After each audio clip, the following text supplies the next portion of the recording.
Fire starting methods every survivalist should know. You're lost. The wind is biting, daylight is fading, and the forest around you is soaked with cold silence. Your hands are trembling not just from the chill, but from the creeping panic. You reach into your pack, and your lighter's soaked. Your matches? Useless. Now what? This is where true survival begins, not with tools, but with knowledge. Because fire is more than warmth. It's life. It's protection. It's a signal of hope when everything else fades.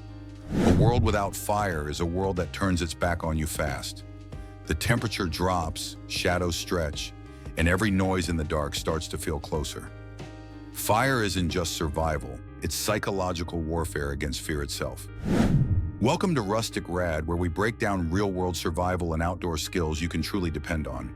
Today, we're uncovering 10 fire-starting methods every survivalist must know, from ancient friction to clever modern hacks. These aren't just techniques, they're lifelines. Master these, and you'll never be at nature's mercy again. Number 1. Ferro rod and striker, the survival spark that never fails. Every bug-out bag has one for a reason. This tool works in wind, rain, and snow. The sparks it throws are blindingly hot and wildly reliable. Even when your hands are frozen and shaking, a ferro rod will still strike.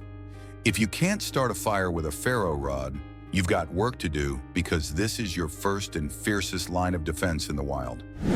It's small enough to fit on a keychain, yet powerful enough to save your life. And unlike lighters or matches, it won't run out. You can strike it hundreds, even thousands of times. The only question is, will you be ready when it counts? Number 2.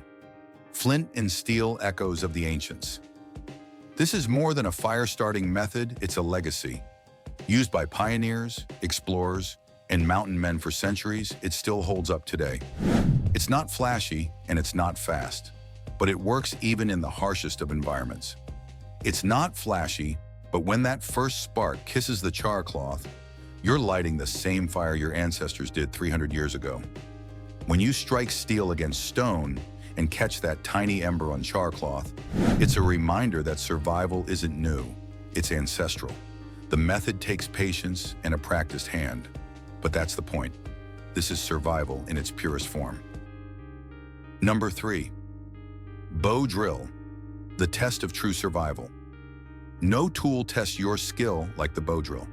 It's primal, physical, and powerful, and every survivalist should master it.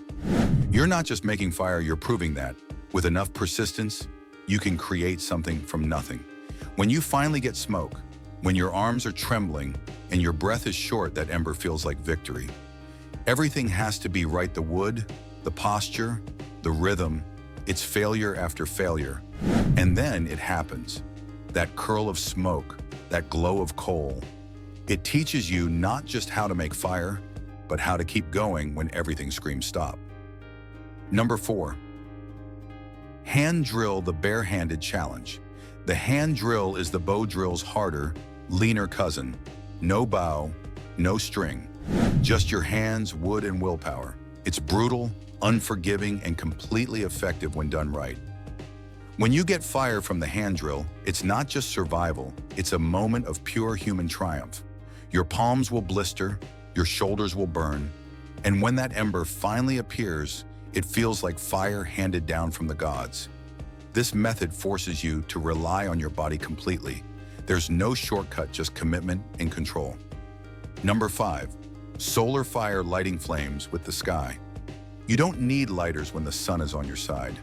With just a lens or a little ingenuity, sunlight becomes your fire starter.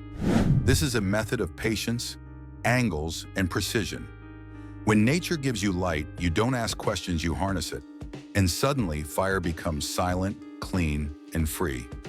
Magnifying lenses, ice globes, or clear plastic can all become weapons of warmth. This method is silent and endlessly reusable. But timing is key. Noon is best, and dry tinder is critical. In the right hands, the sky becomes your spark. Number 6. Fire plow. One stick, one groove, one flame. This is one of the simplest methods and one of the most overlooked. It's just you, wood, and a whole lot of elbow grease. You don't need a kit, just the right type of wood and relentless repetition. The fire plow isn't pretty, but when your gear is gone and it's just sticks and willpower, it can mean the difference between life and death. You carve a groove, drag the spindle back and forth, and build up heat through sheer persistence. The method wears you down, but when it finally gives, it's one of the most satisfying embers you'll ever see. Number 7. Fire piston, a spark of science and survival. This compact cylinder is more than a tool, it's a secret weapon. By compressing air fast enough, it creates a flash of fire from nothing. It's mechanical magic that still works in mud and rain. It slams, it smokes, it surprises. The fire piston feels like magic, but it's pure physics in action. Load a small piece of tinder, strike down, and instantly an ember appears. The fire piston is fast, reusable, and nearly foolproof. When speed matters and hands are shaky, this method gets the job done with style. Number 8. Steel wool plus battery, the urban survival hack. You don't have to be in the woods to need fire. Sometimes survival hits in the city, in your car, your garage, or a collapsed building, and that's where this modern trick shines. When sparks fly from household junk, you realize survival isn't always primitive. Sometimes it's just being clever. All it takes is fine steel wool and a battery to create a spark hot enough to ignite tinder. It's not glamorous and it burns fast, but in an emergency, it's a game changer. This method reminds us that sometimes improvisation is king. Number 9. Gum wrapper and battery 1. Spark, one chance. Desperate, good, because this method is fast, risky, and only works once. But that's all you might need. It's flashy, dangerous, and totally effective. When all else fails and you've got a battery and a foil wrapper, you can still start a fire with nothing but luck and nerve. A single foil strip can ignite when shaped and connected across a battery's terminals. It's not for everyday use, but in a pinch, it could be your saving grace. When your life depends on 1 second of flame, this hack delivers. Number 10. Cotton balls and petroleum jelly tinder that never quits. The method's easy, but the effect is magical. These little fire bombs catch quickly and burn strong rain, wind, or snow. They belong in every survival kit. If you're serious about survival, this isn't an option, it's a requirement. It's like carrying 5 minutes of flame in your pocket. Light them with anything, a spark, ember, or lighter, and they burn hot and long.